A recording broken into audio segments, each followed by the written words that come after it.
بسم اللہ الرحمن الرحیم، السلام علیکم، گڈ ڈے، کیسے ہیں آپ لوگ؟ خیریت سے ہیں؟ سب سے پہلے تو آپ لوگوں کو خوش آمدید پروگرام تجزیہ میں۔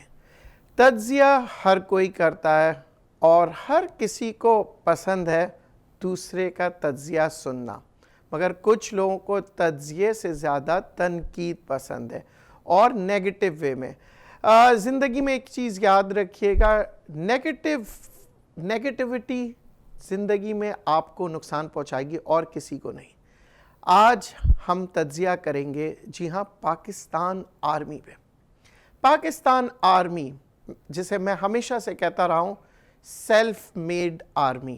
جی ہاں، جیسے کہ سیلف میڈ انسان بہت ہی طاقتور ہوتا ہے، بہت ہی کامیاب ہوتا ہے اور تجربے سے سیکھ کے وہ چیزیں کرتا ہے جو ایک عام آدمی نہیں کر سکتا۔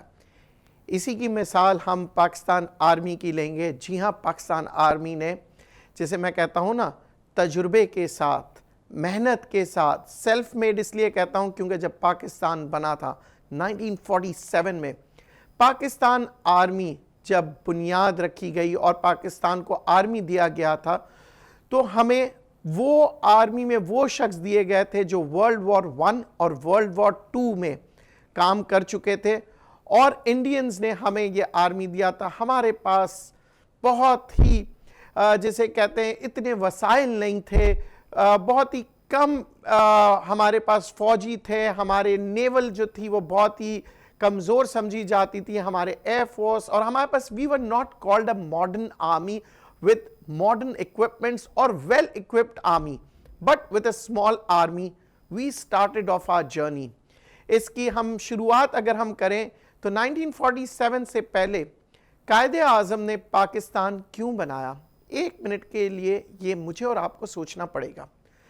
اکثر لوگ کہتے ہیں کہ جی ہندو مسلم کا جھگڑا تھا اور اس وجہ سے پاکستان بنا، یہ بلکہ اکثر نہیں، تمام لوگ یہی کہتے ہیں، پر میرے تجزیے کے مطابق ہندو مسلم جو تھے ان کا مسئلہ نہیں تھا، ایکسٹریمسٹ ہندوؤں کا مسئلہ تھا، کیونکہ اس زمانے میں بھی ہندو اور مسلمان ہندوستان میں رہتے تھے، ایک دوسرے سے محبت تھی، ایک دوسرے کا خیال رکھتے تھے، پر ایکسٹریمزم نے جہاں جنم لیا 1947 سے پہلے، وہ خطرناک بنتا گیا، کیونکہ ایکسٹریمزم آج بھی اگر آپ دیکھیں اتنے ماڈرن ورلڈ میں ہم کھڑے ہوئے، آج بھی خطرناک سمجھا جاتا ہے، اور یہی وجہ ہے کہ ایکسٹریمسٹ لوگوں کو لوگ دور رکھتے ہیں، وہ ملک اور وہ قوم تباہ ہو جاتی ہے جو ایکسٹریمزم کی طرف جاتے ہیں۔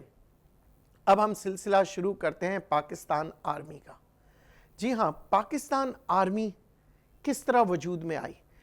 پاکستان آرمی جب آئی تو اس وقت پاکستان آرمی میں جو بھی بھرتی ہو رہے تھے، پاکستان کے پاس کوئی ٹریننگ اکیڈمی نہیں تھا۔ اس ٹریننگ اکیڈمی کو حاصل کرنے کے لیے ہمیں جو ہیلپ آؤٹ کیا تھا وہ برٹش نے اور امریکنز نے کیا تھا، اور اس کے ساتھ ساتھ یہ ہوتا تھا کہ جتنے بھی ہمارے فوجی افسر جو ہیں ٹریننگ کے لیے اکثر جاتے تھے برطانیہ یا امریکہ، اور وہاں سے ٹریننگ لا کے پھر ہمارے اپنے پاکستانی فوجیوں کو باقاعدہ ٹرین کیا جاتا تھا۔ یہ دور چلتا گیا پر پاکستان مضبوط ترین ہونے کی کوششوں میں لگا رہا۔ پاکستان نے کبھی ہار نہیں مانی اور نہ ہی پاکستان آرمی نے۔ پھر ایک وقت آیا جب امریکنز کو پاکستان کی وجود کی اہمیت بے انتہا طور پہ پتہ لگی، اور اس کے بعد وہ وقت آیا، جی ہاں، جو کہ ہم کہتے ہیں USSR رشیا کا، جب امریکہ نے پاکستان کی اہمیت کو سمجھتے ہوئے پاکستان کو بے تحاشا سپورٹ کیا۔ یہ وقت ہم بات کریں گے 60s کے دور کا تھا، جب اس زمانے میں امریکہ نے $1 بلین پاکستان کو دیا۔ جی ہاں، $1 بلین۔ اب آپ سوچ سکتے ہیں کہ 60s میں $1 بلین کا مطلب کیا ہے۔ اس دور میں ہمیں پاکستان آرمی کو $1 بلین دیا گیا کہ آپ پاکستان آرمی کو مزید بہتر کریں، کیونکہ آپ نے لڑنا ہے رشیا کے خلاف۔ USSR کے باقاعدہ دنیا کی سٹرونگسٹ آرمی کے لیے ہمیں فرنٹ پہ ڈالا گیا۔ ہمیں ایکوپمنٹس دیے گئے, ہمیں ٹریننگ دی گئی, اور یہ صرف اور صرف جرت پاکستانی, باہمت پاکستانی اور ان شہزادوں کا, ان نوجوانوں کے پاکستان تھا جن کی ماؤں نے, جسے کہتے ہیں نا, شیر کا دودھ پلایا تھا. واقعی میں جیسے کہتے ہیں کہ we were bravest, یعنی no one can imagine, world imagine نہیں کر سکتی تھی کہ ایک پاکستان آرمی USSR سے ٹکرائے گی, اور ٹکرانا ہی نہیں تھا بلکہ ان کو شکست دینا. امریکہ کی فنڈنگ کے بعد پاکستان آرمی مزید سٹرونگ ہوتا گیا, ایکوپمنٹس وغیرہ ہر قسم کے دیے گئے, پر اس کے بعد ایک وقت آیا جہاں امریکن آرمی کا انٹرسٹ جو تھا وہ پاکستان سے ہٹ کر ویتنام کی طرف چلا گیا. وہ ایک ایسا وقت تھا جب پاکستان آرمی پھر ان مشکلات میں آ گئی تھی کہ اب ہمیں پیسہ, ہمیں ایکوپمنٹس, ہمیں ملٹری جو چیزیں ہوتی ہیں جس کے لیے آدمی ورک کرتا ہے, فائٹ کرتا ہے, وہ کہاں سے آئے گا. بہرحال پاکستان آرمی نے اس وقت بھی ہمت نہیں ہاری اور اپنے ارد گرد کوشش کرتے رہے. جی ہاں, اپنے ملٹری ریپرزینٹیٹیوز بھیجنے لگے مختلف ممالک میں. ہمیں کامیابی ملی, جی ہاں, فرانس سے ملی, ہمیں کامیابی ملی جرمنی سے, کیونکہ برطانیہ اور امریکہ کے بعد جو ممالک نے ہمیں ایکوپمنٹس دیا, خاص طور پہ نیوی کی اگر ہم بات کریں, جو ہماری سب مرینز وغیرہ سب فرانس سے آنا شروع ہوا. ہماری آرمی, نیوی, ساری فورسز, آرم فورسز سے ڈیولپمنٹس کی طرف آئی. ہمارے ایئر فورس کے لیے باقاعدہ جہاز ہمیں باہر ممالک سے ملنے لگے. اس کے ساتھ ہی ساتھ اسی جد و جہد میں کہ پاکستان آرمی آگے کی طرف آئے, پاکستان آرمی نے اپنے انجینئرز ڈیولپ کرنے لگے. جب ہی ہم کہتے ہیں نا کہ سیلف میڈ آرمی, وہ انجینئرز نے باقاعدہ ہمارے پاکستان میں جو جو ایکوپمنٹس آنے لگے ان کے اوپر تحقیقات کرنا شروع کیا. مختلف ادارے آرمی کے ایسے برانچز میں بنتے گئے کہ آرمی نے اپنے وجود کو خود منوانا شروع کر دیا, اور اپنی ہتھیار بنانے کے ساتھ ساتھ ایسی جدید ترین چیزوں کی طرف گئے جس کے بارے میں آج آپ اور میں فخر سے کھڑے ہوئے ہیں اور کہہ رہے ہیں وی آر نیوکلیئر اسٹیٹ. جی ہاں, وہ دور شروع ہونے لگا.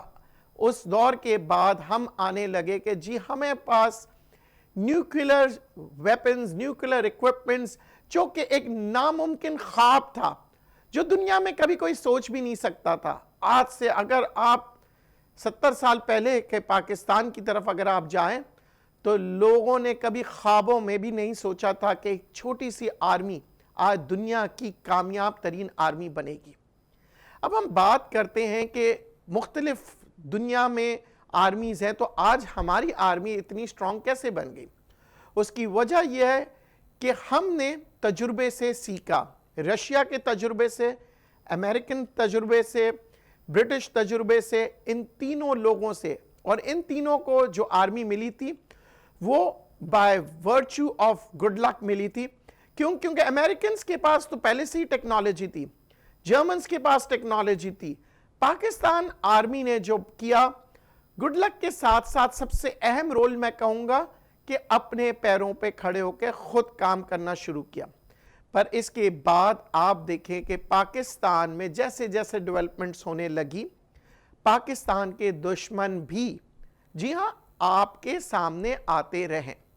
اب بات آتی ہے سیاست اور آرمی کی, کیونکہ جہاں سیاست نے اپنا قدم بڑھایا, ڈیموکریسی کی طرف آئے, اس کے ساتھ ایک آواز آنی شروع ہو گئی کہ جی ڈیموکریسی کو ختم کر رہی ہے آپ کی آرمی. تو سوچنے والی بات ہے کہ یہ آواز کس کی تھی؟ کیا پاکستانیوں کی تھی یا پاکستان کے دشمنوں کی تھی؟ یہاں ذرا سوچئے گا. میں کوئی بہت ہی پرو قسم کا کوئی بھی پروگرام نہیں کرتا, کیونکہ میرے تجزیے میں دو طرفہ ہوتا ہے. یہاں میں نے آپ کو بتایا نا کہ پاکستان آرمی, جو میں نے آپ کو بتایا 1947 سے پہلے, یہ ساری چیزیں ڈاکیومنٹڈ ہے, آپ دیکھ لیجئے گا. اور یہ ساری چیزیں جو میں نے بتائی ہے, $1 بلین کا بھی جو میں نے آپ کو بتائی, یہ ساری. پر اب یہ جو بات ہے بہت امپورٹنٹ بات ہے, کیونکہ آج تک ہمارے پاکستانیوں میں یہ بات اکثر آتی ہے ایک الفاظ ہے اسٹیبلشمنٹ، اور لوگ اکثر کہتے ہیں آرمی. ٹھیک ہے، آج آپ بلوچستان میں بات کر لیں یا کہیں پہ بھی لے لیں، میں نے اپنے کئی پروگرامز میں کہا ہے کہ آج جو آپ بات کر رہے ہوتے ہیں نا، جو ہم کہتے ہیں کہ یہ فلاں پاکستانی نے یہ کیا، اس کی ایک مسٹیک تھی کہ ہم نے بہت سے افغانیوں کو بائی مسٹیک ہم نے ان کو پاکستانی سٹیزن شپ دے کے بہت بڑی غلطی کی تھی، جس کی سزا ہم نے کئی سالوں سے بھگت رہے ہیں. پر ہم فائٹ بیک کرتے ہوئے ہم نے اپنی ٹیکنالوجی، ہم نے اپنا نادرا، ہم نے اپنا ڈیٹا امپروو کرتے جا رہے ہیں. ایک زمانے میں آپ کو یاد ہوگا، آپ لوگوں کے پاس یہ اکثر خبریں آتی تھی کہ جی بنگالی نے پاکستانی پاسپورٹ بنا دیا، افغانی نے پاکستانی پاسپورٹ بنا دیا، نادرا کی یہ غلطیاں. پر آج کل یہ خبریں نہیں آ رہی. کیوں؟ کیونکہ ہم وہ قوم ہے کہ ہم اپنی غلطیوں کو امپروو کرتے آ رہے ہیں. اور آج میرے پروگرام کا مقصد ہی یہ ہے کہ ہم اپنی غلطیوں کو امپروو کریں اور اپنے دشمن عناصر لوگوں کو اپنے سے دور کریں. اور یہ اسی وقت ہوگا جب آپ اور میں سمجھیں گے، کیونکہ آپ کو لڑانے والا کون ہے؟ کون ہے جو آپ کو آپ کی آرمی سے خلاف بول رہا ہے؟ آپ خود سوچئے یہ کون ہے؟ کیونکہ اس میں فائدہ کس کا ہے؟ آپ کا ہے؟ نہیں. میرا ہے؟ نہیں. تو دشمن کا ہی فائدہ ہے نا جی. کیوں؟ کیونکہ دشمن جب آپ کو آپس میں لڑوائے گا تو وہ کامیاب ہوگا. پر یہ منحوس ارادے، یہ ان کے ناکامیاب جسے کہتے ہیں خواب کہہ دیں، ناکامیاب خواب تو الفاظ صحیح نہیں ہوگا، پر میں یہ کہوں گا ناکامیاب ارادے ان کے کبھی پورے نہیں ہو پائے. اس کی وجہ یہ ہے کہ کوئی نہ کوئی شخص اس پاکستان کا بچہ کھڑا ہو جاتا ہے اس سوچ میں کہ تحقیقات کروں. آج ہم پروگرام تجزیہ میں کیوں یہ تجزیہ کر رہے ہیں؟ اب آپ آئیے بات کریں کلبھوشن کی. جی ہاں، آج سے پہلے جب تک کلبھوشن پکڑا نہیں گیا تھا، لوگ اکثر کہتے تھے جی بلوچستان میں بہت حالات خراب ہو رہے ہیں، جی کوئٹہ کے حالات خراب ہو رہے ہیں، کلنگ ہو رہی ہے، یہاں پہ دیکھیں فرقہ باندھی کرنا شروع کیا اور آپس میں نفرتیں کریٹ کرنا شروع کیا. اب اس کوئٹہ شہر میں، بلوچستان میں کہاں سے لوگ آنا شروع ہوئے؟ Again the root comes from Afghanistan, کیونکہ انڈیا ڈائریکٹلی تو آدمی نہیں بیچ سکتا. تو یہ ساری جسے کہتے ہیں نا سیاست کی چالیں ہوتی ہیں، یہ ان فوجیوں کی چالیں ہوتی ہیں جو دوسرے فوجی کو شکست دینا چاہتے ہیں بزدلی سے.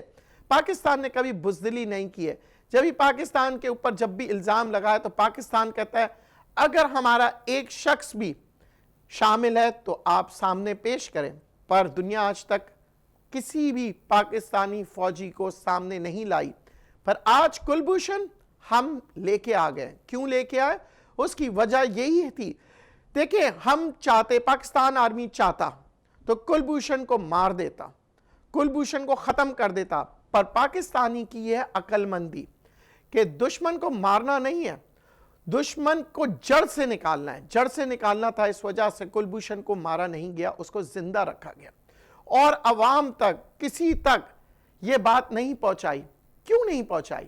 وجہ یہ تھی کہ پھر بعد دشمن یہی کہتا کہ یہ جھوٹ بول رہے ہیں، یہ اقوا ہے، یہ ہے. کیوں؟ کیونکہ جب دشمن کے پاس کچھ نہیں ہوتا تو وہ آپ کو اور مجھ کو لڑواتا ہے. جی ہاں، پر پاکستان آرمی نے بہت ہی عقل مندی کے ساتھ، آپ دیکھیں سارے پروف کے ساتھ، خود کلبھوشن سے اگلوایا. جی ہاں، کیا ایک کلبھوشن کے بعد تمام جسے کہتے ہیں ہمارے دشمن مر گئے؟ نہیں، آج بھی کئی کلبھوشن زندہ ہے. جی ہاں، ہو سکتا ہے وہ بلوچستان میں ہو سکتا ہے وہ خیبر پختونخوا میں ہو سکتا ہے سندھ میں ہو، پنجاب میں ہو. پر یہ یاد رکھیے گا، پاکستان آرمی اور خاص طور پہ آپ کی انٹیلیجنس ان کو ڈھونڈ رہی ہے، اور جہاں جہاں ہمیں کامیابی حاصل ہو رہی ہے، یہ آج میں آپ کو بتا دوں، ہم بے شک نہیں بتا رہے ہیں پر کامیابی حاصل ہو رہی ہے. اور ہم ان شر عناصر، ان ٹیررسٹ کو، میں انہیں پرزنر آف وار نہیں کہوں گا بلکہ میں ان کو کہوں گا ٹیررسٹ، بیکاز وہ عام آدمی کے ساتھ کھیل لیں. پرزنرز آف وار ہم ان کو کہتے ہیں جو وار میں اگینسٹ آرمی آتی ہے. یہ وہ جاسوس ہے، یہ وہ دشمن ہے انسانیت کے جو انسانیت کو مارتے ہیں، تقریب کاریاں کرواتے ہیں۔ اس کے بارے میں آپ ذرا سوچئے۔ تھوڑا سا ایک بریک لے کے آتا ہوں تاکہ آپ کو سوچنے کا موقع ملے، پھر میں اپنا تجزیہ دوبارہ جاری کرتا ہوں۔